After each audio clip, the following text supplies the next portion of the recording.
100% Chelsea. Mixed bag today, I thought. Obviously, the score, I haven't said it properly, so we'll do it, you know. We won 1-0 at Bournemouth. I did say it probably will be a scrappy 1-0, so, you know, I was right. But other than that, you know, you were saying before the game, we need to go in, we need to score a lot of goals, we need to show that, you know, we are still serious about the title, as it were. I think it's already gone, long gone. But I mean, the intensity today. What intensity? What intensity? There was none. Fabregas didn't move the ball. He didn't do anything with it until 5 seconds after he received it every single time. It was just crap. It was just crap. The whole thing was crap. We didn't play football well. We didn't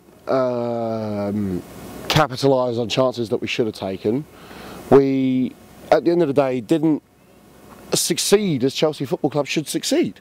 You know, at the end of the day, people say Bournemouth have got a good squad and they set up well, etc. It doesn't matter. They did set up well today. It doesn't matter. They're a Premier League team, Chris. They're a Premier League team. Yes, but it doesn't matter. We should be coming here and we should be spanking teams like this. We should be. Look at City. Stoke are home and they go and win 7-2. And then they go and travel away and then they get back in another 3 goals. It's just stupid. And yet we can't do that. And we're in this, like, we are the same calibre of team as City. We are. We're Premier League champions. No, I get it. Look, right, if you're going to use that argument, look at the depth of that City squad. And yeah. I hate to say it because I hate Pep Guardiola. And that's what's hurting us. We need Lampard Mark II or Ballack Mark II. We need that player. We need that big, strong player in the middle who's going to come in and do his job. Now, we bought Drinkwater, who arguably could do that job, but he's not the best, and he's not going to be the best. He's a good squad player. Yeah, he's a good. He's Fabian Delph Mark II. Do you know what? Right? Well, come on. There's only one reason he's brought into the squad. Yeah, for depth, and that's it. But English quota. Well, yeah, English quota as well. But at the end of the day, Drinkwater does a job. He does a job that he's asked to do, and he does it all right. He does it well. Yeah. You know, at the end of the day, Fabregas is a player who's won multiple Champions Leagues, La Liga and Premier Leagues. So he knows how to play in this league, he knows how to do it, and he's getting paid a stupid amount of money a week that me and you could only dream of earning, and yet he doesn't do his job. He doesn't do it. I don't care the arguments about, oh, but if he played in the midfield 3, he'd be far better off because then he'd be protected. But doesn't matter. You really hate him, don't you? I don't hate him. I just want him to perform to the maximum of his ability. Like, are you seriously telling me that someone who gets paid 145 grand a week and has won all those titles can't play a dirty game and can't play well in the midfield too? Okay, here's another player that you could say the same about, Andrea Pirlo. Yeah, come on, but this is what I'm saying. You've got players there that aren't there to do the dirty work. That's why in the midfield 3 you've got Kante, Bakayoko mopping up, doing the dirty work. They don't play him. So who would you play then? Well, Drinkwater. Anyone. Put Louise up in midfield and bring in someone else. Just don't play. If you want to play that system, don't play Fabregas, because it doesn't work. It just doesn't work. And I think we've rode our luck with it a lot recently. We really have. I mean, how we came out of Roma 3-3. I agree with that. That was a miracle. Like, don't be deceived. And how we came out of this today with a win, you know, okay, we had a lot of possession and we had we created lots and lots and lots of half chances, but if we had someone a bit more dynamic and someone that was just would have got their head down and just gone with the ball, I dare say we'd have had a lot more goals today and we'd have been far more potent. I did feel Drinkwater did have a more significant impact on the game as he came on. I didn't think he was great against Everton. I thought he was a bit of a passenger, but obviously he can come back from an injury, so benefit of the doubt. Today, I genuinely thought, you know, he was contention from the field, so I completely see where you're coming from. But you said it yourself, the squad depth. We do not have the players to. We need to go to the market in January. We need to buy 2 midfielders for depth and one that is going to be, i.e., possibly a first-team player to come. Who? Straight away, who's going to release in January? I don't know. You're not going to get Nangolan. But the point is who can we go and buy? Like, it's not a case of who's going to be released. It's a case of who can we go and tempt to come to Chelsea Football Club. And while we're playing like that, we're not going to tempt anyone, because we're not. We're not playing well. Like, we've had really good performances in Europe, which begs the question: what the hell's going on in the league? And then we're just not playing well. Like, how? Like, you know, we need Lampard, we need a Ballack, we need someone up top like a Drogba who's a nice strong player to be able to diversify our options and have selection. Well, okay. What this doesn't. The thing is that doesn't come down to Conte. He says I'd like these players. Yeah. Emanalo and Marina, what's her face? I don't want to say her name because I'm worried I'm going to butcher it. Go out and get them. We missed out on a ridiculous amount of players in the summer. And it almost feels like it's going full circle again. Like we're going to go, okay, we need to go get this player. Panic, get this person.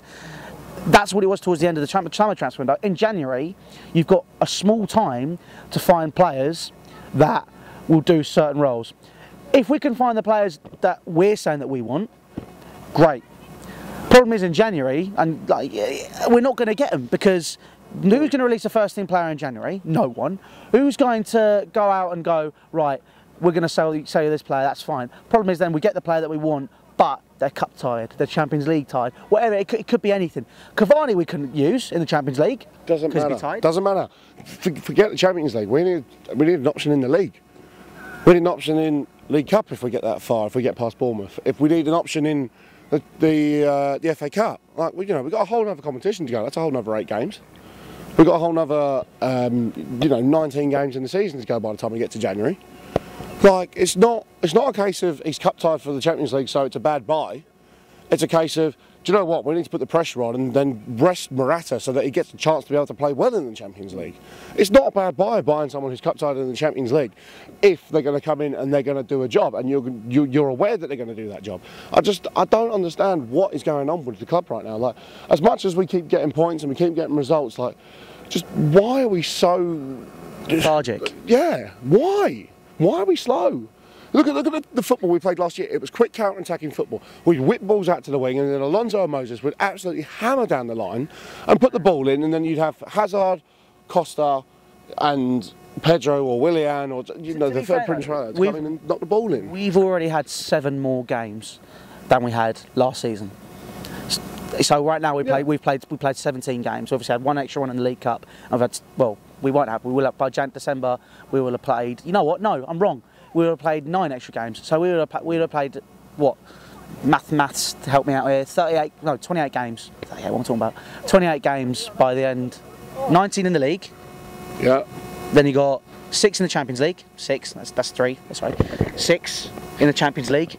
Then you've also got the 1 extra one that we played in the Cup already, in the League Cup. And we've got Bournemouth twice. Yep. Or what? Twice? Once? Or twice? Once in the Cup. No, once. Okay, so 9 times we're going to be playing them. So that's an extra amount of games. It comes back to the argument of squad depth and all that, but we've already covered that. But you know, we have to bear this in mind. The quick counter-attacking football works if you have the deeper squad. We don't have that squad. Maybe today's an example of them going, right, we're going into a game which, let's be honest, is probably going to be one of the toughest after Atletico, going into the Stadio Olimpico. Yeah. So we need to rest these players, we need to be ready, because let's be honest, we don't have the depth to go and challenge that. But then, after that, we've got Man United as well. I personally think today's result is something which, one, we needed. Do you know what? The win we needed, but it wasn't the performance we needed. We needed to come here and we needed to spank these lot. Like, we really did. Like, they're not that good of a team. They've got a few good players, and don't get me wrong. For Bournemouth Football Club, they've done well. But we should have come here and we should have absolutely torn these to pieces. But we didn't. And we're going to have low confidence because of that. And now we've got to go to Rome, who, somehow we magically ended up 2 goals ahead, and then they came back and got us to 3-3, and they were 3-2 up at one point. This is a team that's full of world stars. Hazard, Courtois, Morata, like they're world-class players. And yet, we're letting the likes of Andrew Sermon and Stanislas run us around like they're just no one.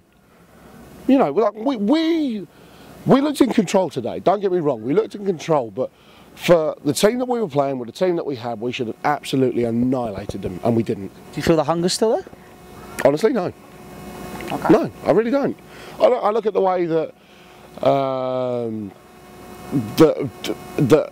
Morata plays, and I think he wants to do well. He wants to do well for himself, but when Costa always scored a goal, he was totally involved with it. He was always like raring to go, whether that was for himself or whether it was for the club. Either way, it benefited us as a team. And he was into it. He'd run down the line, he'd be screaming his head off. Look at the goal he scored against West Ham. He tore off after he scored that goal, like absolutely, you know, he was just ecstatic with himself. And then you look at Morata when he scores the goal, he turns around, gives a little fist bump like, yeah, and carries on. They're a different animal. They're a different animal. But the point is, you need to have that type of player who's hungry, who wants to do well, who ultimately has the passion of the club. I mean, we talk about a lot. I've spoken a bit about how Cahill isn't the leader that John Terry was, and how Dave fills that role more than Cahill does. Look at him at the end of the game today. Dave and Drinkwater were the only two players, and Courtois, who actually came, you know, out of the centre circle to come and say thanks to us for our support today.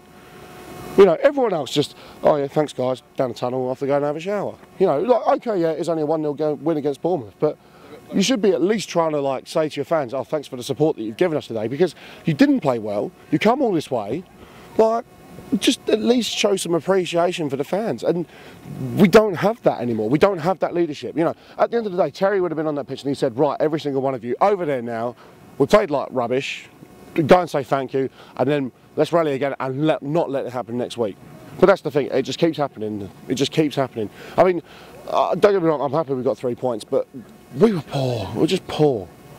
Absolutely dire. I mean, I don't think we deserve to win today. I really don't. Like, on paper, with the chances that we had, they weren't good chances.